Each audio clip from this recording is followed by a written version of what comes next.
You guys ready for the markets? All right, let's dive on in today. We got a great one to talk about. We'll touch a little bit on the ECB having meetings now, earnings out. Of course, Tesla's on a lot of people's mind, but this is not the only earnings report out there. There's a bunch hitting the tape. We'll touch United Airlines, American Airlines, Las Vegas Sands, and then we'll touch a little bit on what's going on in Carnival. Looks like we got an offering. Microsoft announcing other job information out there. Ford with some news out. We'll touch with our special guest, Mark Chaikin, of course, founder of Chaikin Analytics. Give us a thumbs on up. Who's ready for today? And of course, stay tuned for the initial jobless claims. Those will hit at 8:30. We'll be ready with the numbers. Let's see what happens today in the market. Welcome to PreMarket Prep.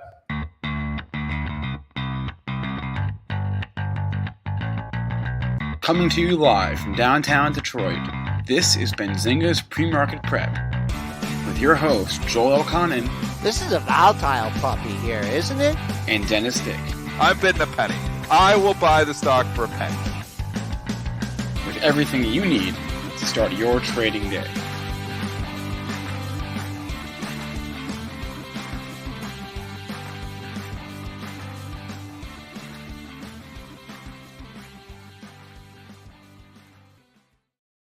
Good morning, traders. Let's bring on Dennis Dick. How we doing, my friend? What's going on in this market? We are shopping around, and we have a really mixed market here this morning where you've got some stocks trading higher, some stocks trading lower. We got some good news. We got some bad news overnight. Mixed earnings all over the place.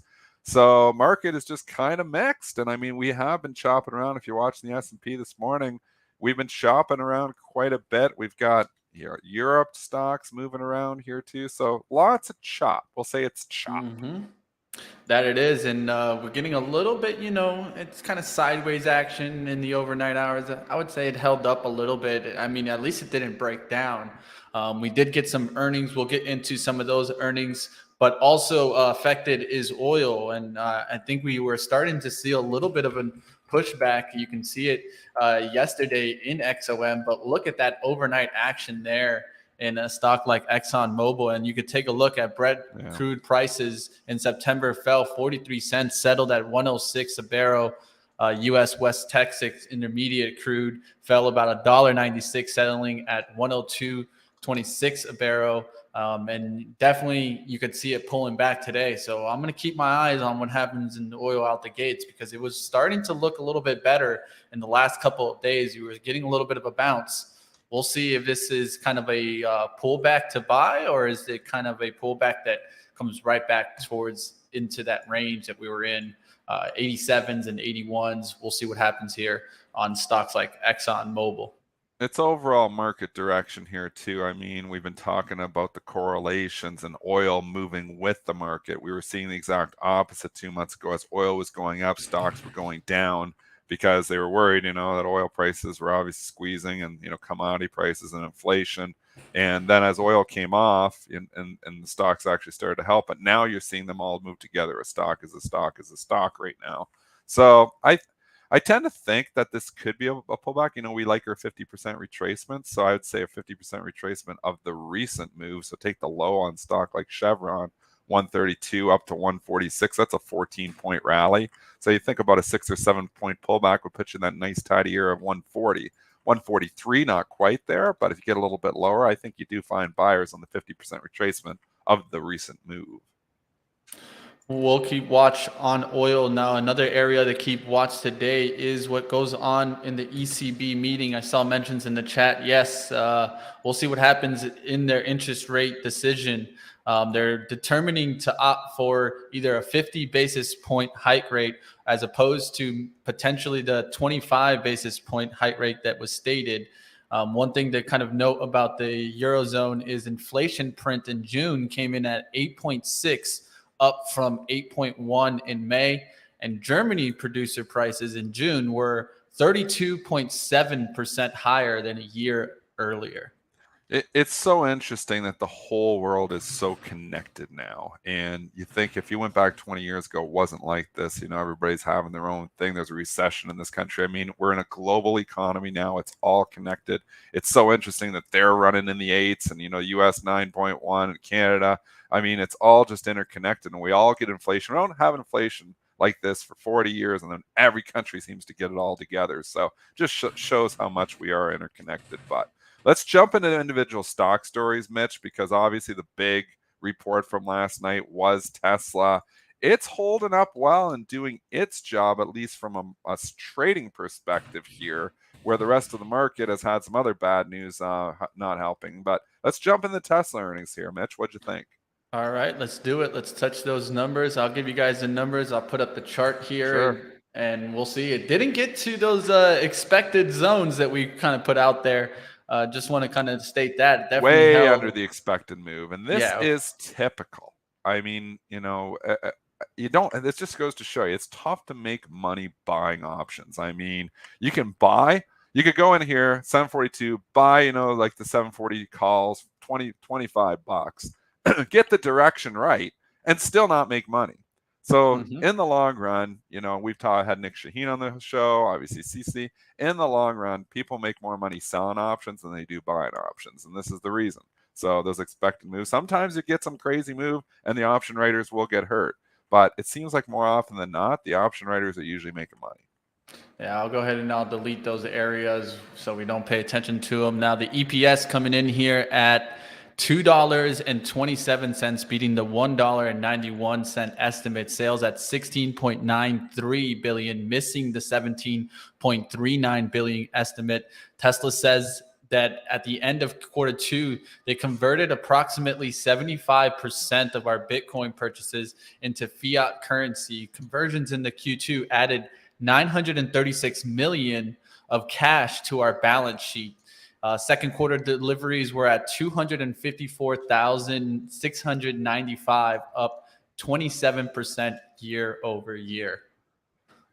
A couple interesting things and obviously repercussions for lots of different, and especially Bitcoin. I mean, that was the one thing when they sold, you know, the 75% of their Bitcoin, you saw Bitcoin just tank right on that news. Obviously, you know, it's not like it's significant amount of Bitcoin itself.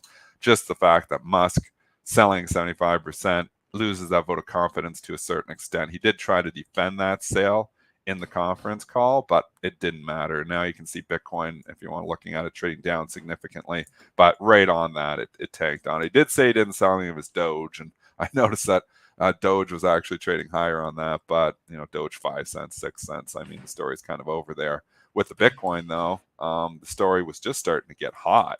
It was just starting to look like, you know, it's coming up here, climbing the wall of worry, which I have been climbing here for the last 6-7 trading sessions. So now you get a little flush.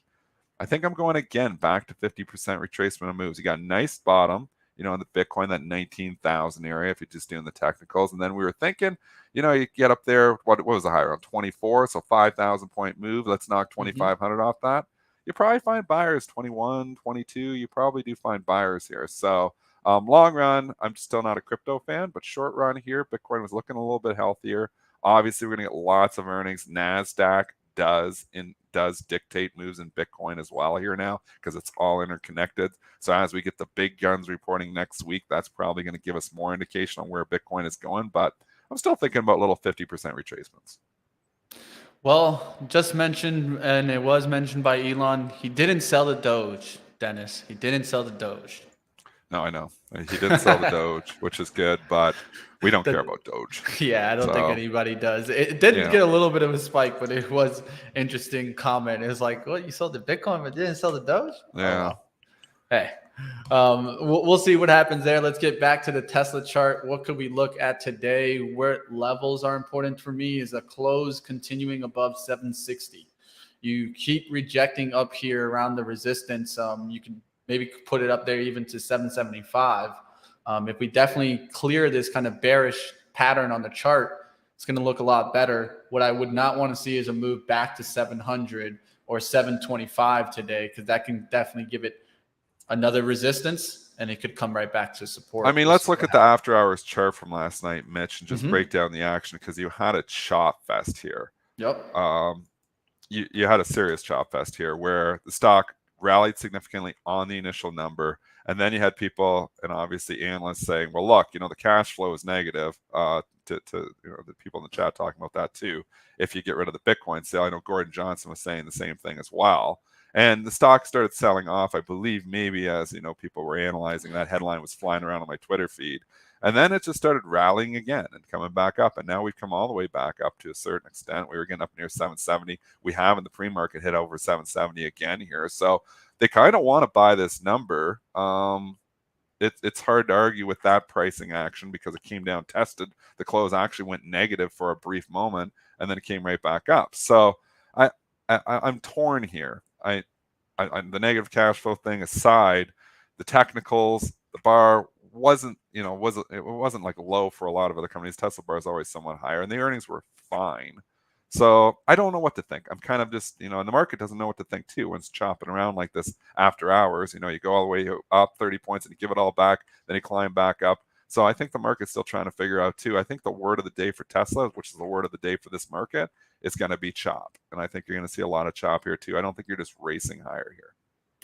Yeah, I do agree that Bitcoin story definitely kind of changed around the outlook on the cash flow, but it just shows me that, and you are right about those news algos, because at least on the release, it pushed it up there to 778. Another They rejection just see the here. number, man. They read the headline number, no details. They're reading the headline number and they're trading off of it. And then devil's in the details. You kind of look through, and then you get, institutional money voting with their dollars. You have some retail money voting with their dollars because it's a widely followed retail stock. But that is the initial algos are often mistaken because they're literally just reading the headline number. So it's not sitting there and analyzing all the cash flows and all that. They're looking beat, let's go. And they buy. And I mean, they must make money because they keep running. So they must, even for the ones that they overshoot on, they must be making it up on so many other ones that they actually have it right, that it's still making money because the news algo is just aggressive. I mean, it always, the move happens before you actually see the headline. Like it's like split second. The headline breaks and the move has happened. They have it's impressive programs to be able to pick out that information and then run with it. But I mean, it's going to keep getting smarter. They're going to start getting, better at running these things too. But definitely was an overshoot on the headline number and then the subsequent tank. But we've climbed back up. And what's surprising is that, Tesla trading up $20, but a lot of tech stocks not following suit here. We've got some other bad news in other sectors which aren't helping the market overall, but you've got a lot of tech stocks trading in the red here, and I find that interesting. I know Apple's just turned green, but there's been a lot of tech stocks trading in the red. I mean, Microsoft had some news as well, so that's not helping it, but it's interesting. And if you were told me Tesla was going to trade up $20-30 in the report, I would think the market would be higher. That's not the case this morning. No, not the case at all. We'll see what happens there. Right now we're at 394.28. Yeah, 394.28. We'll see if we get above the 395 level. Let's go towards one more earning. Let's sneak one more in here. Let's get to United Holdings here. So our first airline to report. We also got American Airlines. We'll touch that right after this. Yeah. American Airlines holding here second quarter EPS missing here at $1.43, missing the $1.94 estimate. Sales were at 12.11 billion, missing the 12.17 billion estimate. United Airlines did turn profitable in Q2, but missing analysts' expectations here. So jumping in, looking United Airlines getting hit pretty hard here in the pre-market. I think about the 50% retracement of this move as well. 33 up to 41. So you got basically an 8-point move. Let's knock $4 off that to bring you in that 37 area. So that's a logical point for buyers to start to step in, 37 to 38. You are seeing in the pre-market, they're stepping in ahead of that. They've been kind of sold in this whole 38.5 area all morning. So I think as you get down in here, you do find buyers on this dip. Maybe there's some shorts that got squeezed last week, and they're like, oh, thank goodness I'm getting some of my money back. It's always, the pain trade. You got to be following along here. With that being said, it's such a tough industry to just come on and go bullish on because obviously, we've talked airlines and cruise lines. You can put them all together. You've got labor costs going up on them. Fuel costs been going up on them. demand has been okay, but you've been in this environment where everybody's been doing their thing. Is demand going forward going to be as strong? I'm not sure. And the prices of tickets have been crazy too. So I'm not sure that demand is going to be there going forward. And that's why I'm worried about the airlines and the cruise lines. And maybe we should just touch on, the cruise lines here too, to kind of encompass all this together, because you get the offering from CCL last night. And this is what happens. These companies are still burning cash right now. They need money. Carnival Cruise Lines need money. They get the rally in the stock. So literally in 4 trading sessions from $8.70 up to $11. And what do? They're like, now is the time to raise some capital. We got the share price higher. Let's shove it down our investors' throats, which is exactly what they do. And they have to. I mean, they don't have any choice. So they wait for the stocks to rally because they need cash. And then they do the secondary offering, a big secondary offering last night. It is priced at $9.95. Stock is trading significantly below the prices, so anybody even participating in the secondary is now losing money as well. Stock's down to $9.62, giving back that impressive 4-day move. It's giving back 2/3 of it just from this offering. So it's tough. Like, how many, the airlines now, maybe they're making money, maybe they're not going to have offerings, but going forward, I don't know if that's the case. So it's hard to invest in industries that, and especially the cruise lines, that are burning cash, because this is what happens. Well, I mean, we already touched it, a lot of the airlines, so let's just cover American Airlines numbers too right here. You've seen them come down a little bit also. Their numbers were a little bit better here. Let me kind of get it in a scrolling one. So American Airlines here, EPS missing here the estimate, but by 1 cent. EPS at 76 cents, missing the 77-cent estimate. Sales beat though at 13.42 billion, beating the 13.41 billion estimate. American Airlines Group expects Q3 sales up 10 to 12% compared to 2019 levels. Again, I wouldn't be surprised if some of these dips on these airlines get bought. Again, think about those 50% retracements of those moves. 12 to 15, $1.50 off gives you $13.70, $13.80, but it's already starting to find buyers here as well. I think there's some shorts that are getting squeezed here. I think there's obviously some people who maybe think they missed the boat, think this is going to be an opportunity. So I wouldn't be surprised if these dips in the airlines get bought. Even in the cruise lines, maybe it happens.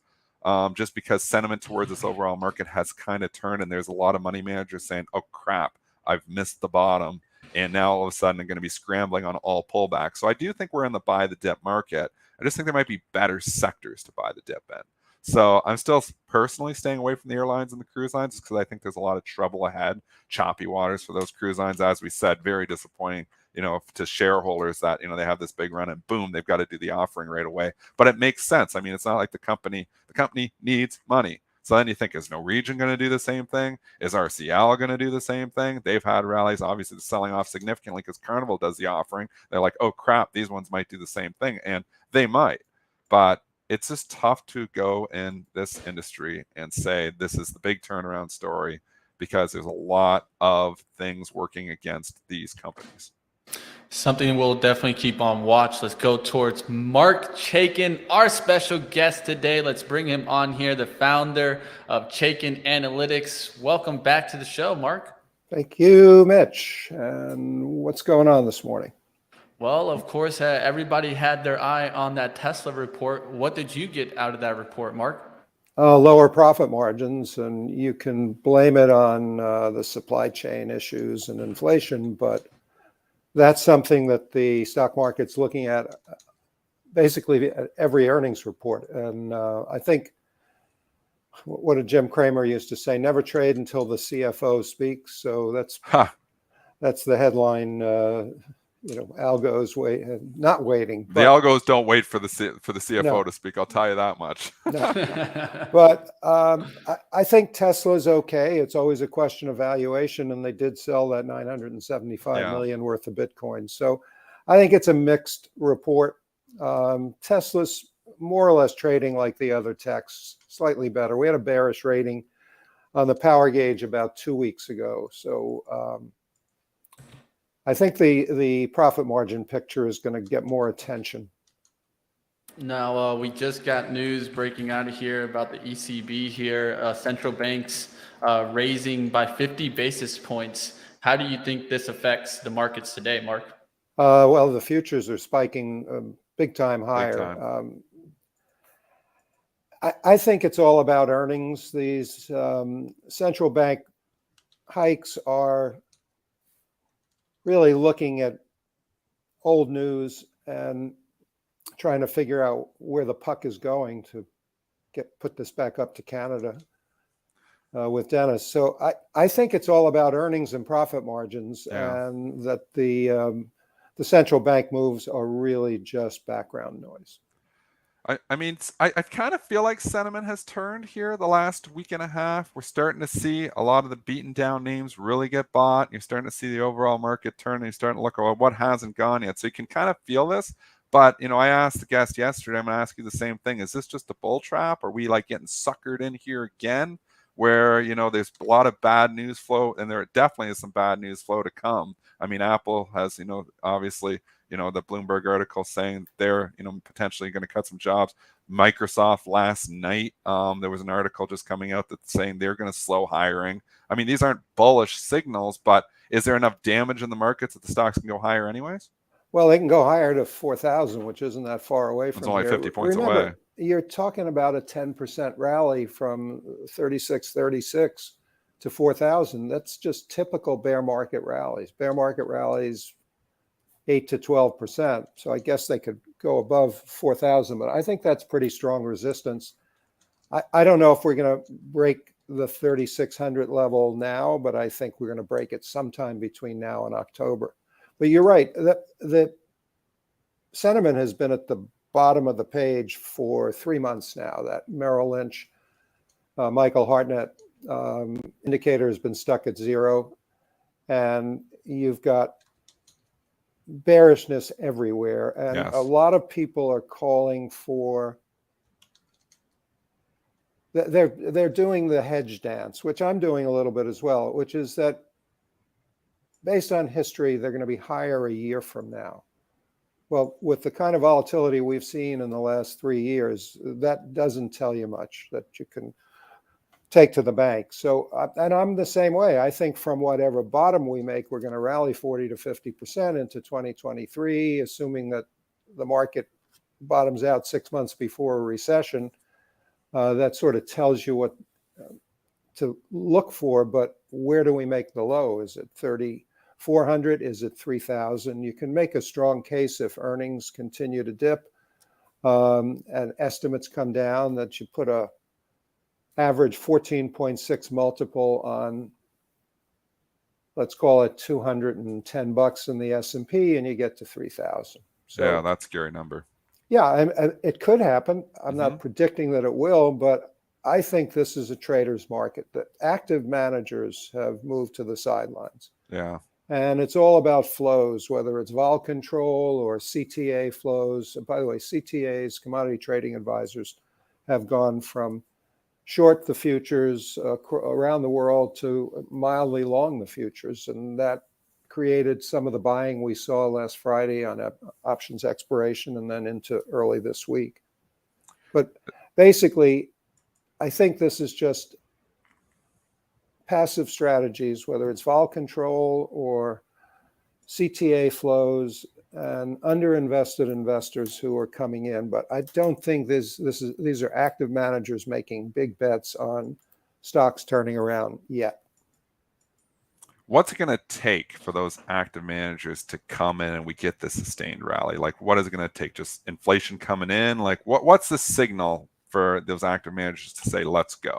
A flush. And every bear market that I've witnessed, and going back before 1966, has had some sort of flush. And we haven't had that now. Now, maybe we don't get it. Maybe this time is different. That phrase has never worked for me in the stock market. It's always the same. People panic and you get a flush. But if you look at the net inflows into US equity funds, it's something like 150 billion this year. So money is still coming into US equity funds. And so traditionally, when money is coming out of equity funds, you have the potential for a washout kind of bottom and a more sustainable rally. Now, we've been watching some growth stocks lately, and specifically, I'll go to point to ARKK. I gave a shout out to my man Dennis. He's been kind of looking at the bottom might be placed in. What do you feel about growth stocks and specifically ARKK here?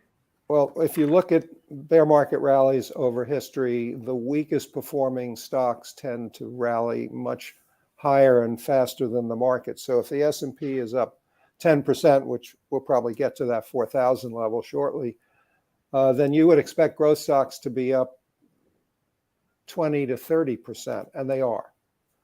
But if you look at I think the chart you show me of ARK is very misleading. Let's give it a 1-year chart, please. Yeah. And so it's rallied 50% off the low, but it's down 70% from the high still. So I can't tell you where it's going to go. I just think that stocks like or ETFs like ARK are for trading. And Okay. can you establish a long-term position here? Sure, if you're willing to take some pain. I'd rather go for the individual names. One I mentioned last week, 2 weeks ago, was CRISPR. It's the only stock in the ARK funds with a bullish rating. And look what it's done. It's established a continuing pattern of higher highs and higher lows. I love names like that where you've got a bullish power gauge rating, strong Chaikin Money Flow, and a really nice chart pattern, and still plenty of room to the upside. Nope. I mean, biotechs altogether, especially some of the smaller biotechs, have had a hell of a rally here. I mean, bring up the XBI and hard bottom put in May, obviously tested in June. It held, and we've been straight up for basically a month from the XBI from 62 to 84. It's been a nice run here. And I mean, putting it in perspective, if we go with the chart out further, it's really been beat up, similar to ARK. XBI was $174 back when they were buying everything in February of 2021. And then you saw the 5% drawdown in an ETF, which is, significant. So you get a snapback rally here, but it's been a good month for biotech. Oh, yeah. I wouldn't chase them, but I think on pullbacks, you should be looking at the quality biotech names, not necessarily the penny stock names. I also think natural gas is very viable. The natural gas stocks are down this morning on the opening up of the Nord Stream pipeline, but for how long? How long is that going to stay open as Putin start playing games again? If you believe, as say Goldman Sachs does, that natural gas is going to skyrocket in the winter when you do have a big problem in Europe, you want to be buying these names. Stocks like EQT, Oxy, for a whole series of reasons because of Buffett. Yeah. And the leverage play is Southwest Energy, SWN. So I think this is an area that you want to be buying the dips in, and you're going to get a little dip in here today. But Interesting names there. And I myself am watching that situation with natural gas, especially winter coming too, right? Right. That's when really the pressure is going to get put on because the furnaces have to come on.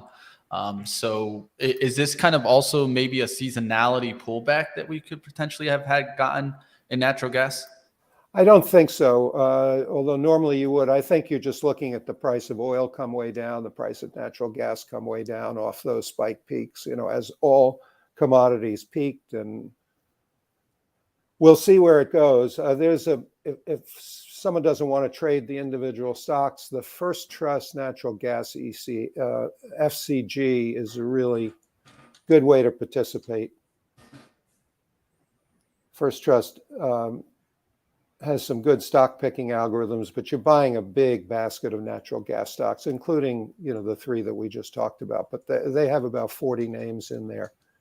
And that's the non-stock picker's way to play it. I'd rather go with EQT, Oxy, and SWN. It's more fun that way, Mark, to pick the stocks. I mean, people say, why don't you just buy all ETFs, and your long-term kind of don't have to worry about it. It's not fun. I mean, it's more fun to go the individual stocks. When was investing ever fun? Not in 2022. It hasn't been fun in 2022. We'll give you that.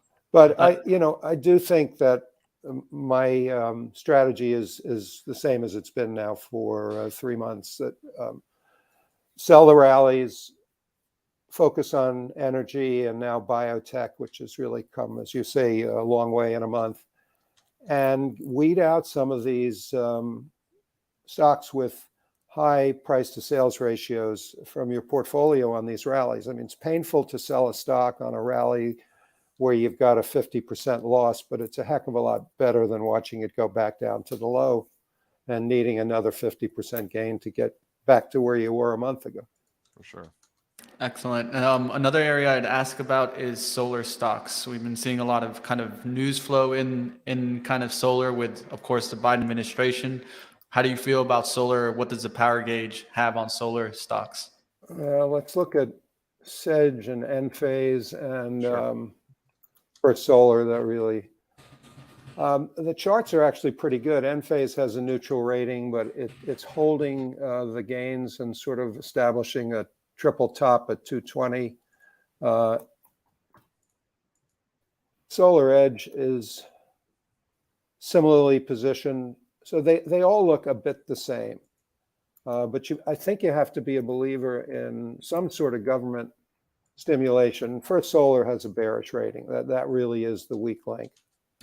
It's in a downtrend, hasn't broken it.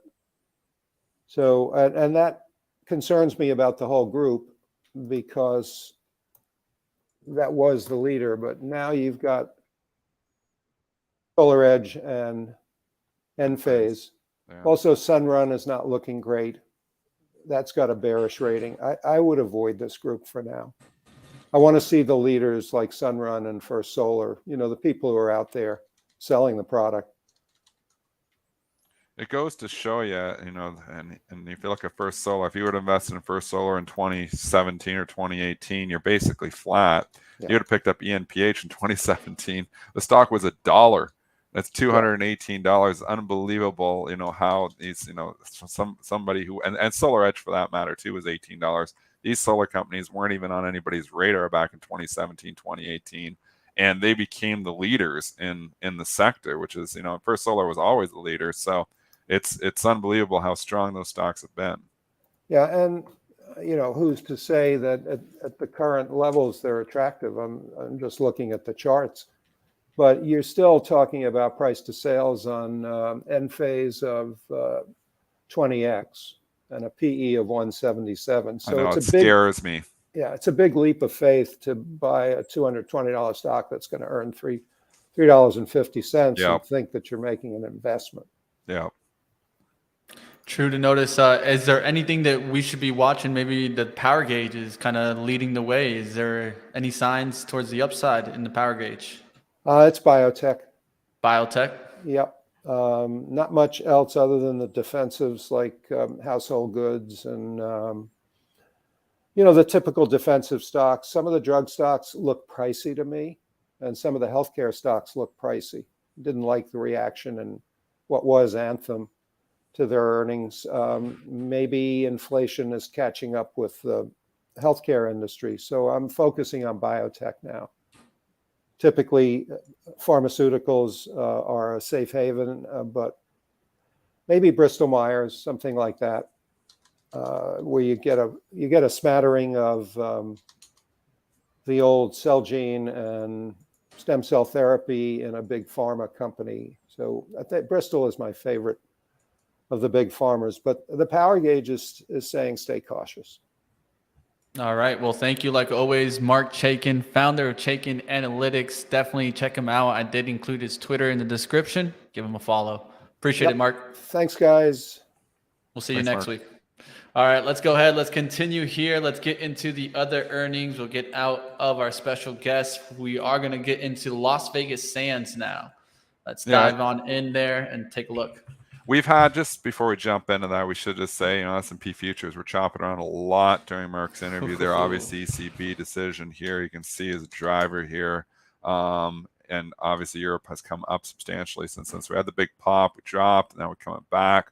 Really, really chopping around here on the S&P. So again, I think that's going to be the story of the day. I think it's going to be chop. It's really the story of the year has been chop and fading moves, not chasing.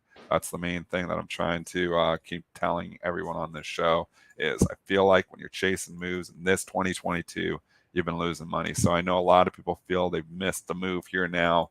I mean, I've missed it to a certain extent, although I did start buying stocks on the last dip. So I got a lot more exposure than I had, but I'd still like more exposure when we're moving up. But, putting it in perspective, Mark's right. 4,000 is going to be a big leap. We're only 40 points away from there. So I think if you're coming and buying stocks now, I feel like you're chasing. So if you missed it, I think you almost got to wait for the next big news flow. We do have earnings season coming. There is going to be some bad news in that earnings season. We've already started to see some bad news last night with the airlines reporting not so great earnings. But the mega caps are going to really dictate. Tesla was okay. That's why the stock, it's in earnings season where if you're doing okay, the market will give you a pass. But there's going to be some stocks that don't do okay. So I don't think there's any reason to say, oh my goodness, we're going back to all-time highs. I've got to chase it at this point in time. Like, we've had a big move. 5 trading sessions ago, SPY was 371. We rallied 250 S&P points here in 5 trading sessions. That's a 7% move in 5 days. You're buying up here. It's definitely the definition of chasing. Yeah, I have that shadow fill, right? It goes all the way up until the pricing goes towards 401.53, and so I could see it going also into that 400 range in the SPY. But how much more do we have on the rally? We'll see. Let's go to that Las Vegas Sands. Let's take a look at that report. Casino definitely getting off the ground here. Let's go longer term so you guys can see that. Here's the daily chart. EPS here coming in at 34 cents, a loss of 34 cents, missing the loss of 27-cent estimate. Sales at 1.5 billion, beating the 976.1 million estimate. Las Vegas Sands, let's take a look at the 15-minute. We've rallied up to a major resistance point here. We're not quite there, but $40 is huge on this stock. It's been the resistance point. You can just go out the old Harlan Pie and go out to the weeklies. Look at what number jumps out at you, and it is $40. One thing to consider is they're getting squeezed here too. I'm sure labor costs, are challenging there. I just don't know if I want to go into the gaming industry. It's better than the cruise lines and the airlines, but I'm still not sure that I want to be investing there yet. I don't want to be early on this. I think there will be a time when Wynn and Las Vegas Sands are going to be buys, and maybe that time is now. Maybe if you get a pullback here, but we've rallied so much in, again, 1, 2, 3, 4, 5, 6, 7, 8 days. 8 days ago, stock was $30. Now it's going to be approaching 40. You're talking about stocks that moved up 25% here in 6 trading sessions. Yeah. It's just a market that we're still overall in a bear market. I don't chase stocks up 25% in 6 trading sessions. So I think the smarter money is probably taking profits into this rally. Yeah, I would just say, just if you're, watching this one, I would say just make sure that it holds the trend. It needs to continue on that linear path through 40. If it does, and I mean, it's your time frames too here. So like this trend you're showing is a 15-minute. So I mean, this is the one thing about trend analysis. You got to know your time frames too. If you go out to the monthly, this thing's in a clear downtrend. So yeah, if you go out to yearly charts here, and what chart are you showing there actually? It's a 15-minute. Oh gosh, that's what I was like. I'm looking at that. I'm like, that isn't a monthly chart. I can't. So anyways, we're getting Joel's charts are coming back next week. These are a little bit hard to read because the font's small. So in my eyes, I'm like trying to squint to see the numbers there. So you can make the screen full screen. So this is the recent trend. So you're looking at a very recent trend. Yeah. I'm personally just talking about the trend that you talked about from bouncing off the bottom there. Yeah. In the 30s. Yeah, and if you're a day trader, maybe you're using these 15-minute charts. I never even bring that chart up. So if you want to know my technical analysis, the first chart I look at always is the 90-day because I want to know is the stock in an overall downtrend or an overall uptrend. That's pretty much what I lean on. I would say, from my trading perspective, I don't even really stray that much from it. Sometimes I want a longer perspective. I'll look out. I never look to a 15-minute chart. I never look to tick charts because it's all noise. I want to know where the big money is overall. Like in these smaller time frames, these shorter time frames, I feel like it's tough. So you see an uptrend in that time frame on Las Vegas Sands, completely deceiving because this stock has been absolutely killed. So, I mean, this stock is in a clear downtrend overall. So going out that 15-minute can totally make you think, oh, this stock's just been a fabulous stock. And no, it's not the case. The stock has been a disaster. So, and the sector has been a disaster too. The gaming stocks the last 5 years just straight down. Yeah, so, the way that I would compare that is just always understand that the stock has a primary trend, right? And it has secondary trends. And There to you my go. eyes, this is a secondary trend. There you go. And I so don't even care about the secondary trends. I only care about the primary trends. primary. So That's how and technicals would refer to that. yeah. And I'm not a technical analyst. You know, we bring on Joel Alcon for our technicals. We know I'm based on relationships, but my technicals, I always say I teach my technicals. I can teach them to you in the next 30 seconds. Support, resistance, and trends. I stick with the 90-day. I don't worry about secondary trends or third trends, fourth trends, fifth trends. Worry about the primary trend. That's what I care about. The primary trend is still clearly down. All right, let's go ahead. Let's get out of Las Vegas Sands and get to AT&T. Joel favorite. Let's take a look at their earnings here. EPS coming in at 65 cents, beating the 61 cent estimate. Sales beating also 29.64 billion, beating the 29.56 billion estimate. Guidance was increasing our mobility service revenue guidance 4.5 to 5% growth, but they did decrease the full year free cash flow guidance to 14 billion range to reflect heavy investment in growth and working capital impacts. I'm not a fan of AT&T. I haven't been a fan of AT&T for the better part of 5 years here now. I feel like cord cutting is getting them. Some of their businesses are just dying businesses like DirecTV. I'm just not a fan whatsoever of AT&T. I know Joel has bought it, but it's been a value trap the whole time. I mean, you can jump in and say, oh, 5.6% dividend, fantastic. Well, we're in an 8-9% environment of inflation, so you're losing right there. And then secondly, I just don't see the growth here. So I don't see any reason to own AT&T. We'll see what happens on AT&T, of course. Majority of people, I think, just hold AT&T for the dividend.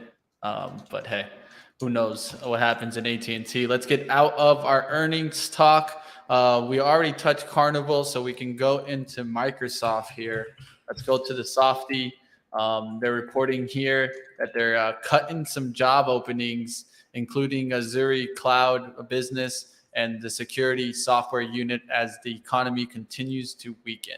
That was a report not from Microsoft. That was a report from obviously another source. So we don't know how much truth is to that. Same thing with the Apple, potential job cuts there reported from Bloomberg last week, not coming directly from the company. We're going to find out more next week, but just wonder sometimes they don't leak this stuff. Microsoft got hit on this. So last night, Microsoft got hit down $2 on this headline. They've shrugged it off here now. Obviously, S&P's come back substantially. We're making new highs on the move. You just can't stop this short-term bull market here right now that we definitely are in. And if you're looking at, I just said worry about the primary trend, but I mean, we've come in the primary trend is starting to turn here.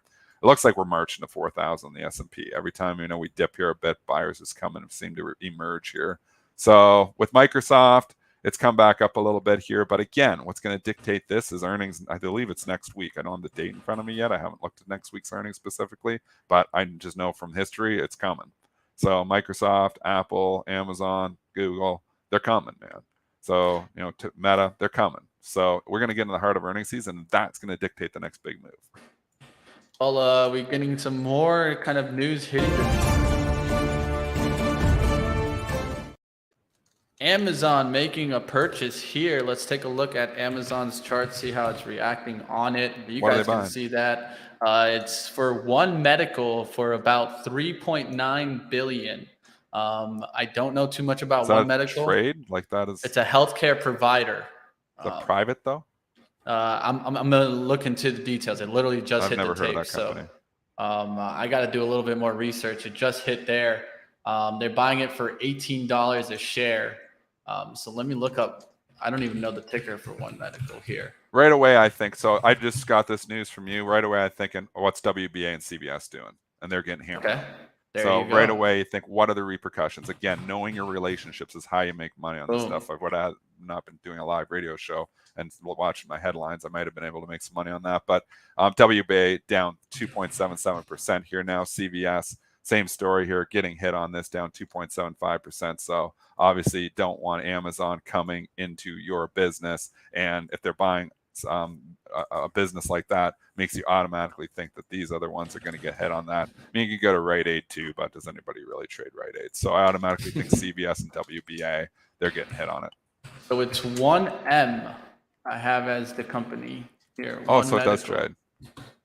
Yeah, it's Okay, at and $10. 1M is halted right now. Yeah, it's halted. So ONEM, I've never traded that stock before. Never either. I just saw it literally just go in. I just wanted to bring it to you guys. I haven't What was the price? been able to do. I'll tell you right now. Just give me 1 second here. It was at $18 a share. Yeah. So, and this is cash deal, I assume.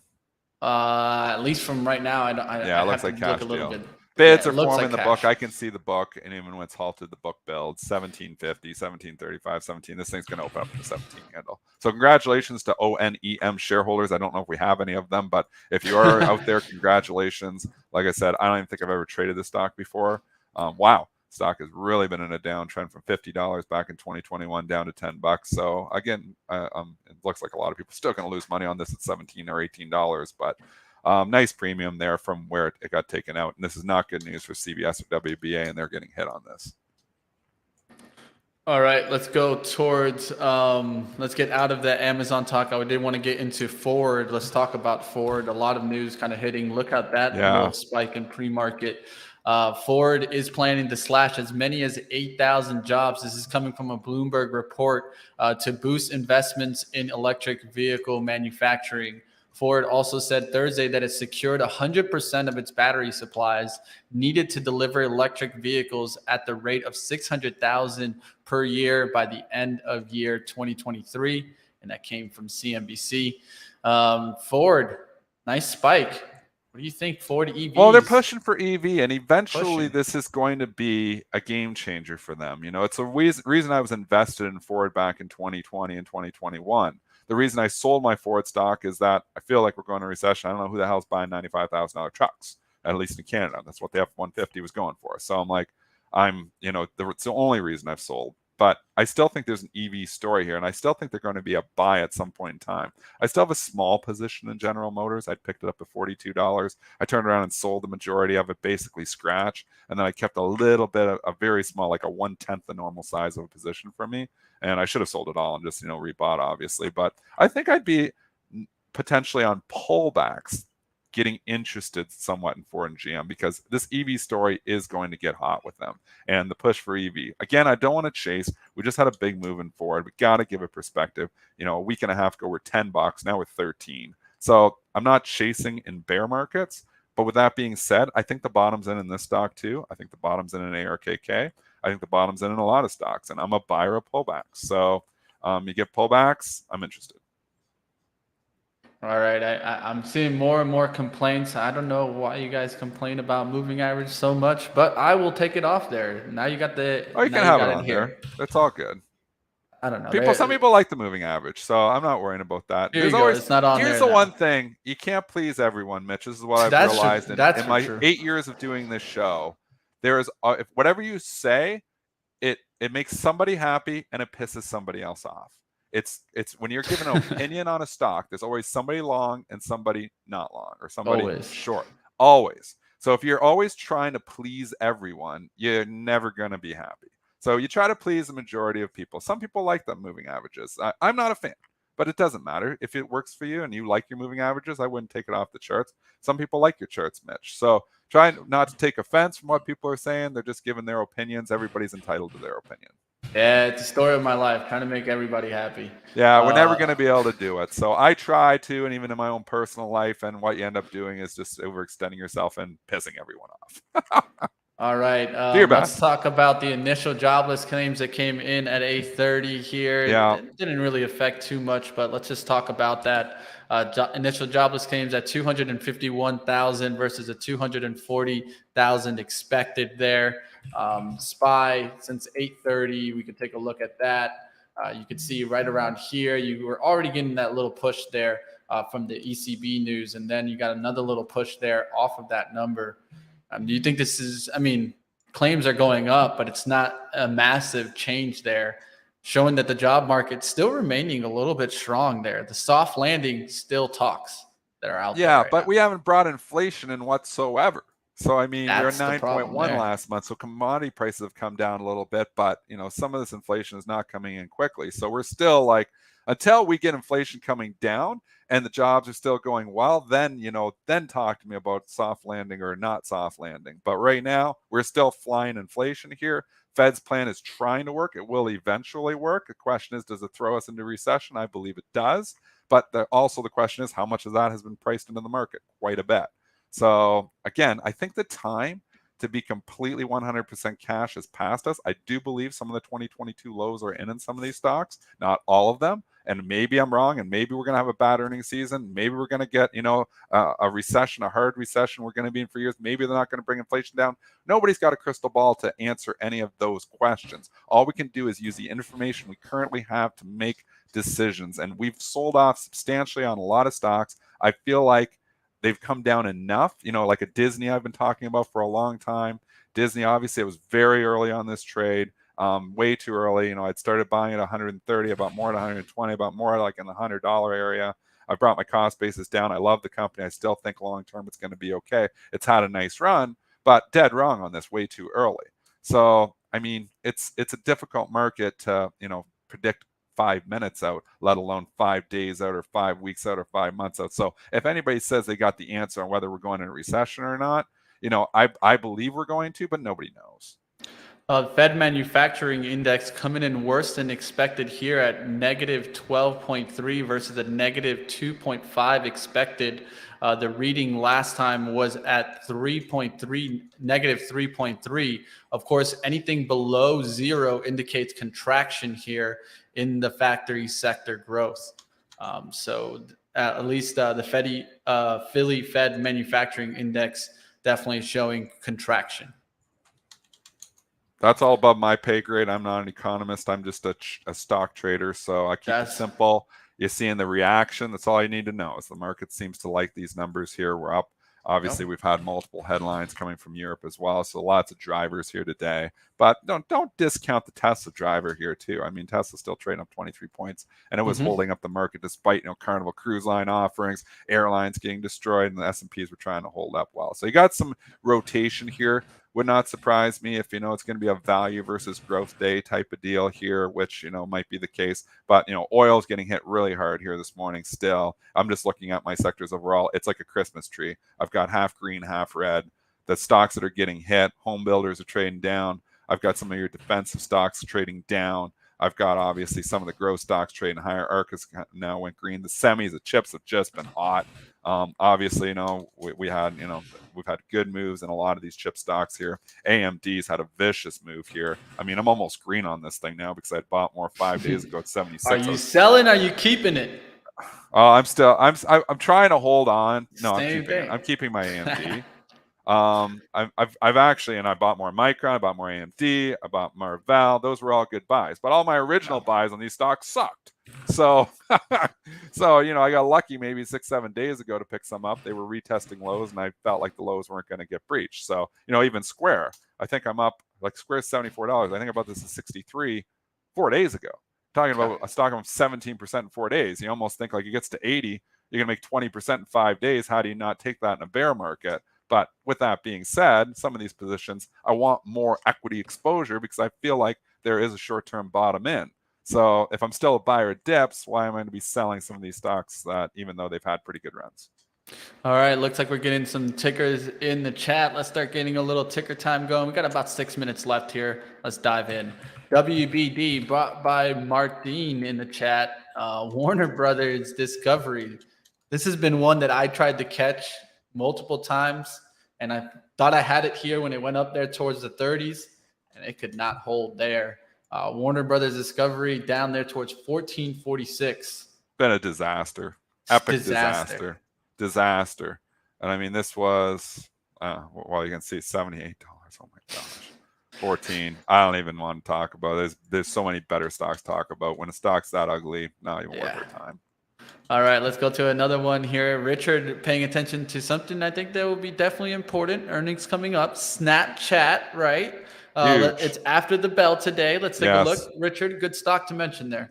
Snapchat is going to dictate. People don't believe it, but it will move the entire NASDAQ. And that, again, I'm going to give you the reasoning behind that is because it's your first stock that reports that is obviously heavy in online advertising, and it's going to move Google. So you'll see Snapchat, if their numbers, and showing weakness, then obviously Facebook, which I still call it Facebook, Meta gets hit, and then it starts to spill over. But Google trades on Snapchat numbers as well. The simple Snapchat reported after Google and Facebook, nobody would care about it. But because it reports right before them, everybody cares about it because it's kind of giving us a hint. Like, we know Snapchat numbers, when they logically think about it, have been affected significantly by TikTok. So, but they still use it as our first real indicator of coming into this earnings season on how is it looking. And for whatever reason, Snapchat, a couple traders at Bright Trading have always said, I cannot believe how much Snapchat moves the overall market. And it really does. And it's not because the company is a big player. It's because where it reports in the earnings season. Understanding these intricate relationships, understanding that it matters only because it reports before the big guns, is a way for you to make money. So I'm going to be watching Snapchat very closely, seeing how they do, and trading Google, Meta, and obviously Pinterest. And we used to trade Twitter off it too, but Twitter is its own animal now with the whole saga with Elon Musk. But Google and Meta will move off this. We'll keep watch and see what happens in those earnings. Those are after the bell today. Let's keep watch. Let's go towards this next one that's been strong lately. It's Chewy. Haven't looked at it for a while. I like the chart. The online pet food store. It's come back a long ways from the lows. Again, this makes sense.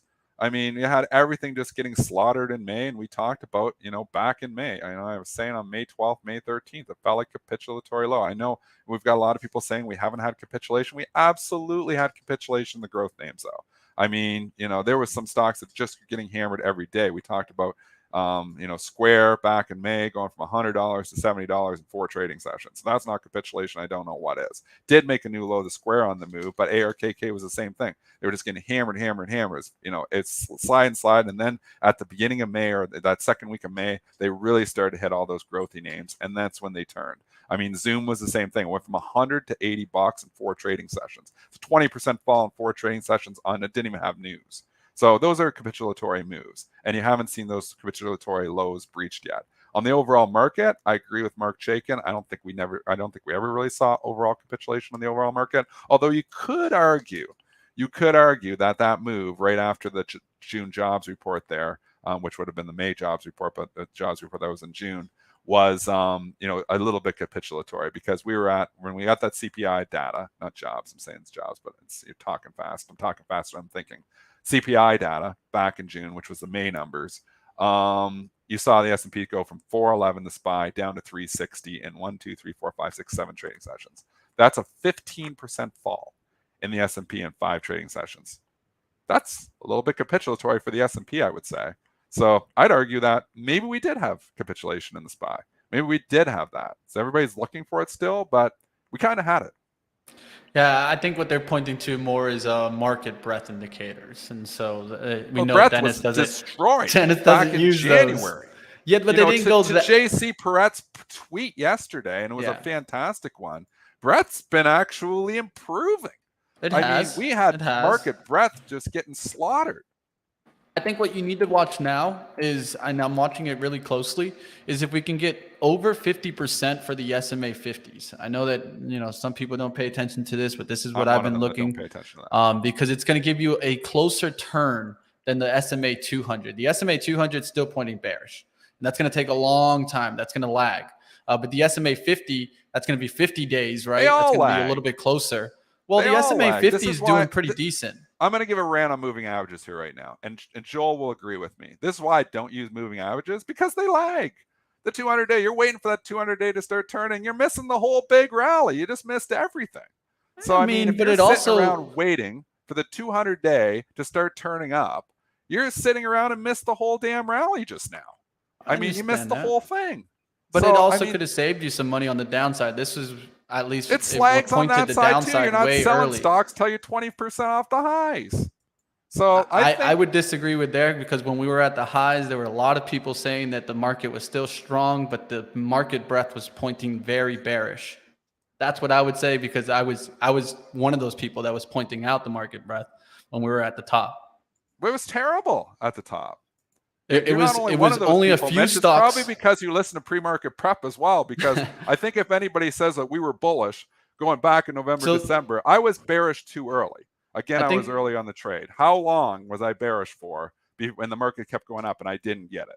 You know, but I'm still all about the turns. I still think if you're an active trader and you're leaning on moving averages, maybe if you're this long-term money manager, but that they lag, man. You miss a lot of moves sitting here and waiting for moving averages to catch up. So I'm a trader. I make my living doing this. I don't have any other income, you know, a little bit from this show, but it isn't much. So, I mean, you know, I literally make 98% of my money from my trading.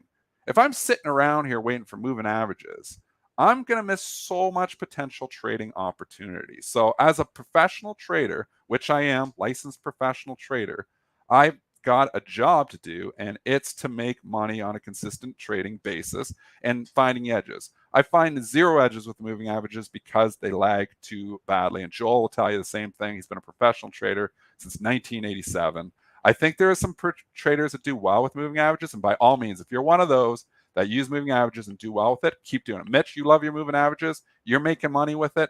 Keep doing it. The idea here is not making money with it. I think that's what some people try to make it. And that's not what it is. I think it's just more description. That's a ridiculous comment, Mitch. It's all about making money. The whole point of the stock market is making money.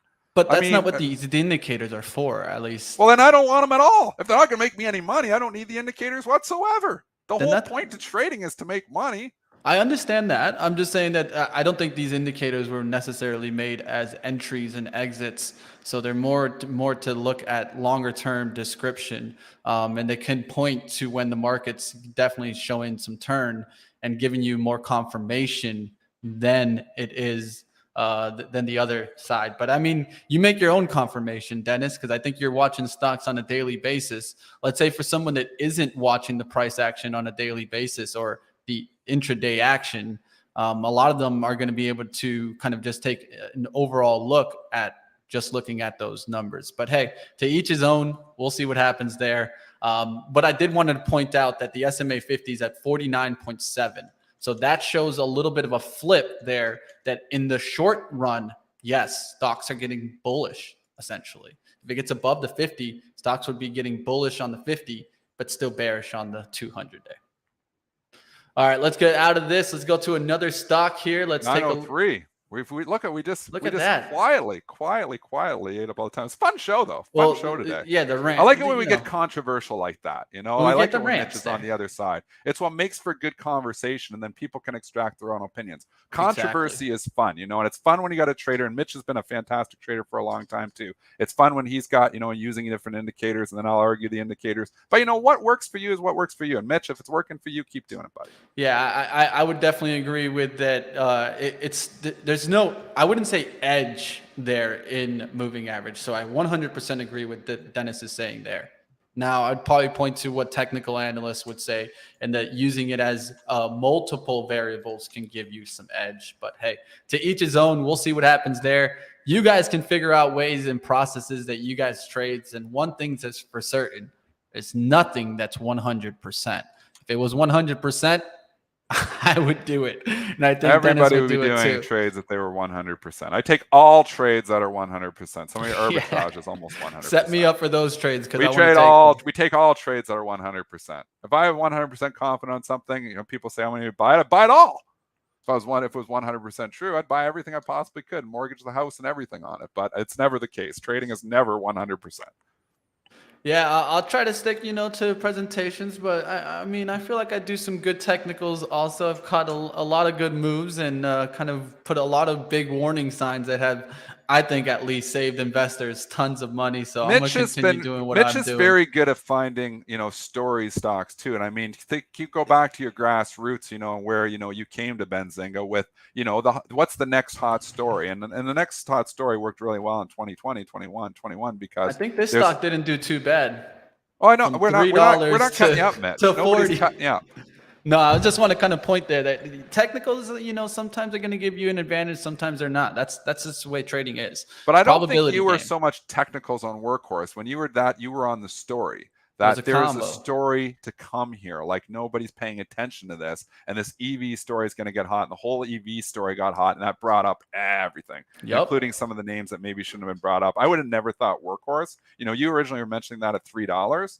And I was like, oh, I kind of like it. And it was starting to show some life, and obviously we participated in the move as well. I would have never thought it could get to 42. I couldn't, jaw dropping to see how high that came. And it's come back full circle here now. Obviously, they didn't ever get that contract, I don't think, but it's come back, all the way. Is there eventually, another story here on some of these names? Some of these names could get some life again, but just shows you how crazy it got in 2021. That chart encompasses what the market was so much. And it's back there, baby. So we'll see what happens. I saw some mentions of Workhorse in the chat. A lot of people are talking about potential talks again about postal contracts with Workhorse. We'll see what happens. Like always, that was it was a combination. Fubo and Workhorse were your calls, and I did well on both of those too. Those were fantastic calls, Mitch. I mean, Fubo was one Lucid of yours. I'd never even heard of Fubo. You had it 3 days after it came out. I had what overstock? I mean, there's still so many. And then what I like more is not calling stocks to the upside, but more along calling warnings that I see red flags out there, because I feel like saving people money, or at least putting the idea out there that there's some danger here, is more important than kind of making money. But that's just the way I feel. Capital preservation over rewards. We'll see what happens. Dennis, I'll let you get on out of here. Have a great trading day. And of course, we'll be back tomorrow. See you guys. All right, we're going to wrap on up. We'll bring you guys over to live trading. We also have a great show for you on live trading. We're going to do our live trading normal session. And after 11, we're going to transition over to special interview on HGTM. Yes, I said it, guys. Check that on out. That'll be coming up on live trading just next.